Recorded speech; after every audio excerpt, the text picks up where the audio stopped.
quiet suburbs of Ohio in the late 90s, my world was simple. School, cartoons, bike rides with friends, and summer afternoons that felt endless. But at night, nights were different. Nights held a darkness I couldn't explain. I used to be terrified of my bedroom closet.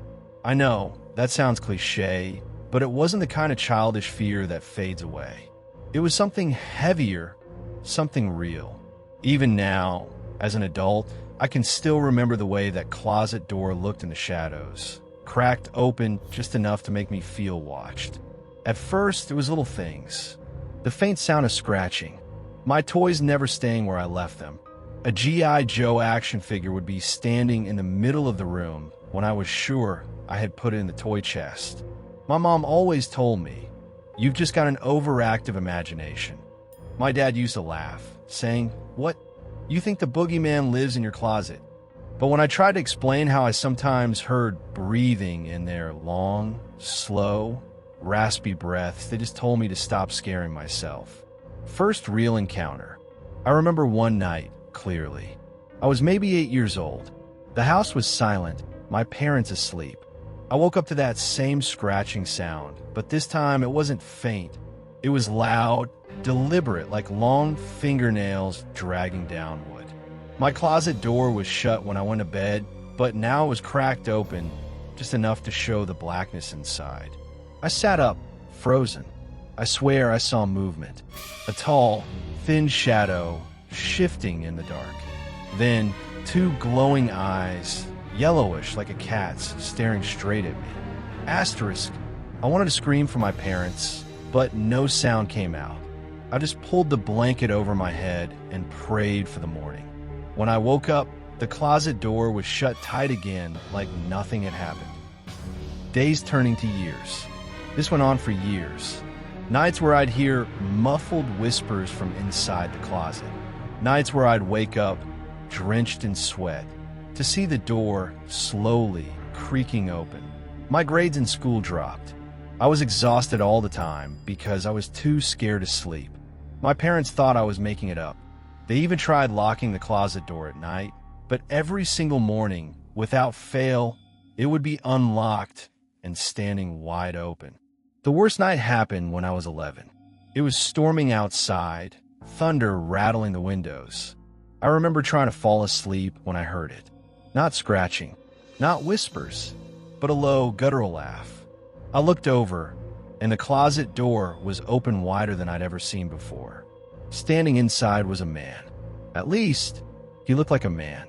His body was too thin, his arms too long, his skin pale like paper. He crouched in a corner, smiling at me with teeth far too sharp. He whispered my name, slowly, like he had all the time in the world. "I've been waiting for you." I screamed that night. My parents rushed in, but when they turned on the lights, the closet was empty. They told me it was a nightmare, but I knew what I saw. Years later, adulthood.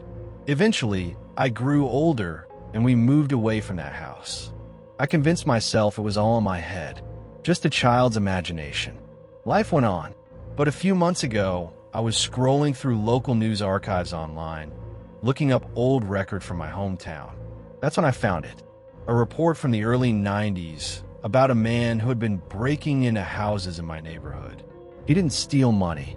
He didn't take valuables. He hid in closets, sometimes for days, waiting, watching children sleep. The police eventually caught him, but not before he had taken several lives. Horror still lingers. And I'm starting to wonder, maybe he never stayed behind in that house. Maybe he followed me. Asterisk. Story 2. Grandma's Friend. Some of my favorite memories as a child were spending summers at my grandmother's farmhouse in rural Pennsylvania.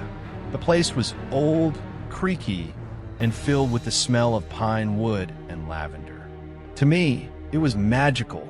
Wide open fields, a barn that felt like a castle, and the kind of silence at night that made the world feel far away. But there was something else about that house, something I didn't understand until much later. Something that makes me shiver even now, as an adult, when I think back. Because in my memories, I wasn't just visiting Grandma. I was also spending time with her friend. Innocence meets dread. The first time I saw her, I was about 6 years old. I was sitting in the living room, watching cartoons on an old TV set, when I noticed movement in the rocking chair in the corner. There she was, a tall, thin woman dressed in black. Her face was pale, almost gray, and she wore a long black veil that covered most of her features. But I could see her eyes, dark, sunken eyes that didn't blink much. She didn't scare me at first. In fact, she smiled at me, a small, sad smile. When I asked Grandma who she was, Grandma simply said, "That's just my friend, honey. Don't bother her." And that was it. No explanation, no introduction, just her friend. The woman never spoke much, but sometimes when I was alone, she would hum a low, slow lullaby, the kind that sticks in your head. She always sat in that rocking chair, gently swaying, her veil swishing softly as the chair creaked back and forth. At night, I would hear footsteps on the stairs, even though Grandma was asleep in her room. I would hear the rocking chair moving upstairs, creaking back and forth when no one was supposed to be in the living room. And sometimes I would wake up in the middle of the night to see her standing in the doorway of my bedroom. Just standing there, watching me. Asterisk. When I told my parents about Grandma's friend, they brushed it off. Kids have imaginary friends, they said. It's just part of growing up. But I knew she wasn't imaginary. I could smell her perfume, an old, musty rose scent. I could feel the air grow cold whenever she was near. Even Grandma seemed uneasy around her sometimes. Once I caught Grandma muttering under her breath while clutching her rosary, staring straight at the rocking chair. But whenever I asked questions, Grandma's answer was always the same: "Don't worry about her. She's just my friend." Years passed. I got older, and eventually those summer visits stopped. Grandma grew frail, and by the time I was in my 20s, she passed away. After a funeral, I helped clean out the farmhouse. That's when I found the old family photo album in the attic. Most of the photos were yellowed, faded with age. But one picture made my stomach turn cold. It was a family portrait taken in 1932. Standing beside my great-grandmother was a young woman in black, with the same veil, the same sunken eyes, and the same sad smile. Written in neat handwriting beneath the photo was a name: Eleanor, my grandmother's older sister. A sister who, according to the family notes, had died tragically in that very house decades before I was born. Asterisk, adulthood encounter. I try to rationalize it. Maybe I had seen that photo when I was little and just imagined her as my childhood mind filled in the blanks. Maybe Grandma mentioned Eleanor and I just forgot. But deep down I knew better, because when I walked back into the living room, carrying that photo in my hand, the air grew cold again. The rocking chair in the corner, empty since Grandma's death, was swaying. Slowly, back and forth. I heard it then. That low, familiar humming. The same lullaby I had heard as a child. Asterisk, I don't go back to the farmhouse anymore. It was sold years ago. But sometimes, late at night, I wake up and hear that rocking chair in my dreams. The creaking, the humming, and I can't shake the memory of those nights when I'd wake to see her standing in my doorway. Only now in my dreams, she doesn't just stand there. She walks closer, each time closer, until one night soon, I know she'll sit at the edge of my bed. And when she does, I'll finally see what's beneath the veil. Asterisk, some childhood memories never leave you. Some childhood friends never stop visiting. Story 3. The night the playground came alive. When I was 7 years old, I lived with my family in a small apartment complex in New Jersey. It wasn't anything fancy, just rows of brick buildings, thin walls, and a tiny patch of grass we called a front yard. But what I remember most was the playground. It was nothing special. A metal slide, 2 rusted swings, and a seesaw that creaked so loud you could hear it from across the street. During the day, that playground was alive with laughter. Kids running, chasing, shouting until the sun went down. But at night, the playground belonged to something else. It started with the swings.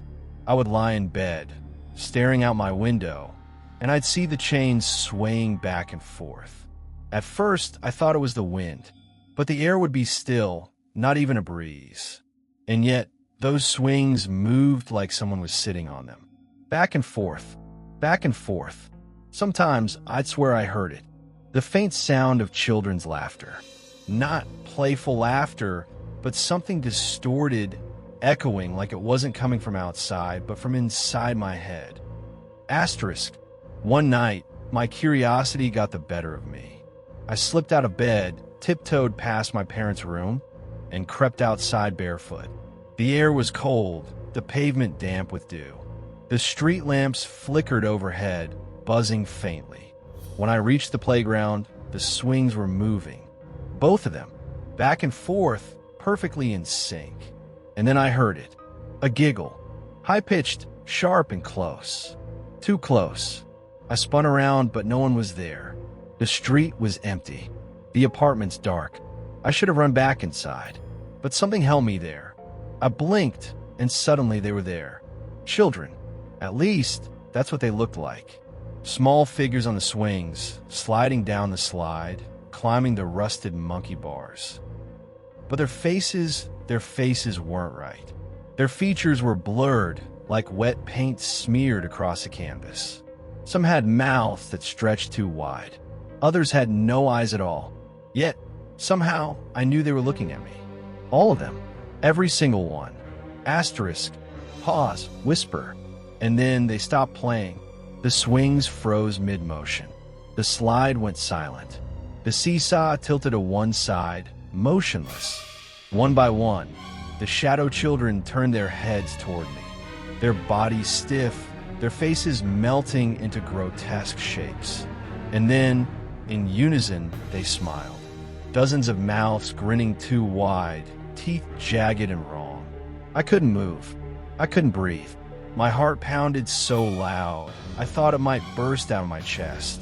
Then they began to walk toward me, slowly, deliberately, their bare feet making no sound on the asphalt.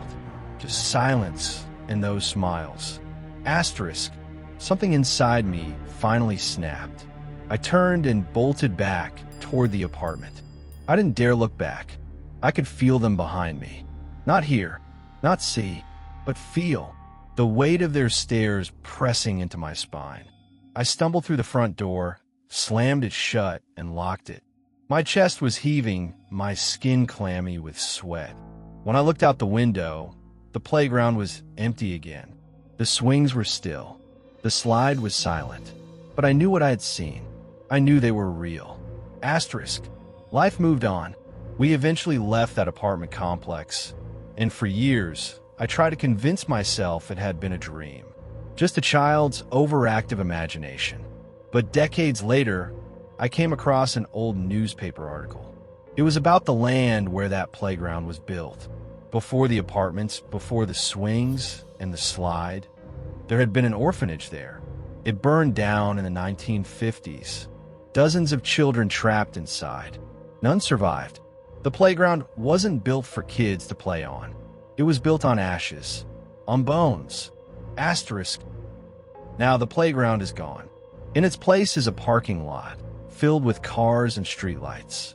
But sometimes when I drive past that neighborhood late at night, I roll down my window and listen. And I swear, I can still hear it. The creak of swings, the squeak of rusted chains, and the faint, broken laughter of children calling me back. Some childhood memories fade with time, but others wait for you, in the dark, at the playground that never really went away. If you're listening right now, you've already stepped into the dark with me. Don't forget to subscribe to Dark Echoes, because once you start these stories, there's no turning back. And if you think you're brave enough, stay until the end.